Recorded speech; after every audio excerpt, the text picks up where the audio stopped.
Well, emergency measures are being put in place and commissioners will be appointed to take over the day-to-day running of Birmingham City Council. There'll also be a local inquiry into the Labour-run authority after it was declared effectively bankrupt. But what does this mean for other councils? Could we see more of them go bust?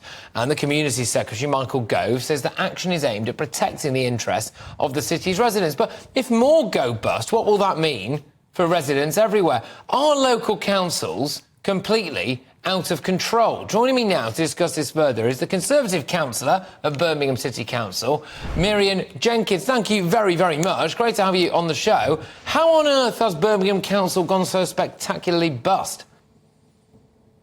I'm afraid, Patrick, it's been a disastrous failing Labour administration for a decade, and especially so in the last 5 or 6 years, where they've allowed two particular things to get completely out of control, which is the equal pay liability, where a job evaluation scheme should have been put in place 6 years ago and hasn't been, and recognising that the council has already paid out, up to 2017, 1.2 billion. We're now in line for a further liability of about £1 billion. Right. And the other thing that triggered this is the failure to implement a new accounting system budgeted for 20 million that looks like it's going to cost 100 million or maybe more. OK, all right. And I mean, I'm looking at things like, for example, in the Smethwick area, we now have a new giant sculpture of a woman wearing a hijab. Strength of the hijab, designed by Luke Perry. It'll be installed in the Smethwick area, the West Midlands, in October. I mean, has the taxpayer paid for any of this? There's a number of schemes taking place that shouldn't have taken place originally, but certainly now will have to be looked at in light of cost saving. For example, in the south of the city, there are low traffic neighbourhoods, fiercely opposed by the residents. We could save several million by cancelling those.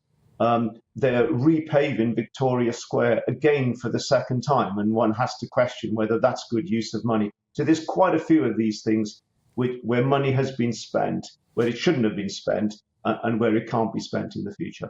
OK, so Michael Gove's stepping in now, isn't he? And what Angela Rayner said yesterday was that the reason why Birmingham Council, and no doubt others like it, it's not just Labour councils, by the way, but the majority of councils in financial trouble are Labour councils, last time I checked, but it's not entirely. She's saying that it is down to cuts from central Conservative government. Is that true? It's not, because in actual fact, Birmingham is treated quite favourably by the government. It's about 80% of its budget comes from central government, and it's received more money than many other councils in proportional terms. The situation in Birmingham is just terrible financial management. And even if you take the view that Birmingham should have been given more money, just probably every family in Birmingham that thinks they ought to have more money, they ought to be paid more money. Yeah. But in the end, we're all stuck with the amount of money that we have, and we have to manage and live within it, even if we think we should have more. And they've absolutely failed to do that. OK. All right. Well, I know many people are wondering whether or not this is going to be a little microcosm of what life will be like under a Labour government, but we will have to wait and see if indeed we ever do. Meirion Jenkins there, thank you very, very much. Conservative councillor at Birmingham City Council. But it is not just Birmingham. No, we've got the media campaign manager at the Taxpayers Alliance now, Conor Holohan. Conor, thank you for joining me. There is quite a significant concern that councils up and down the country are about to go pop, aren't they? What's the state of play?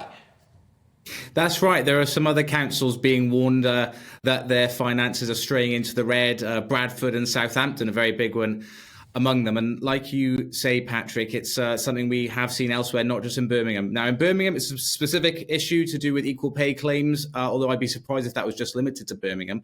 Elsewhere, we see this happening because of vanity projects, councils getting involved in huge commercial investments they have no business getting involved in, and unfortunately it's the residents who end up picking up the pieces. Yeah, just talk to me a bit about that. So councils getting involved, spending taxpayers' money on massive commercial projects, such as what?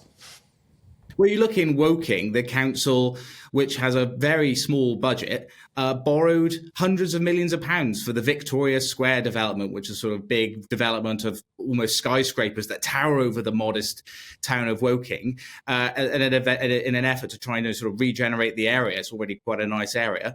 And these things end up going massively off a cliff in terms of their valuations, and the council is left holding the bag, and the council tax rates have to shoot up. Woking Council has now gone bust. Key services are on the block, such as, things like leisure services, but also community services like hubs for elderly and vulnerable people. And these are the consequences. This is what happens when councillors will not stick to their remit. Yeah, and I think local residents have a right to be very, very angry about this. Council tax needs to be going up. That's on top of every single other tax that we're all paying. And then you look at, local councillors going way above their station when it comes to stuff. And then ultimately they go pop. And when they do go pop, Conor, as well, what happens then? So are we stripped right back to just the most essential services, despite the fact that we're all paying more for them than we ever have done? You're absolutely right, Patrick. In Birmingham, they're looking at selling off the library and the museum. That's something that's expected to happen. Like I say, in Woking, key services are being cut back. And then you look at a council like Croydon, which went bust after a series of ridiculous investments, and council tax has gone up by 15% there.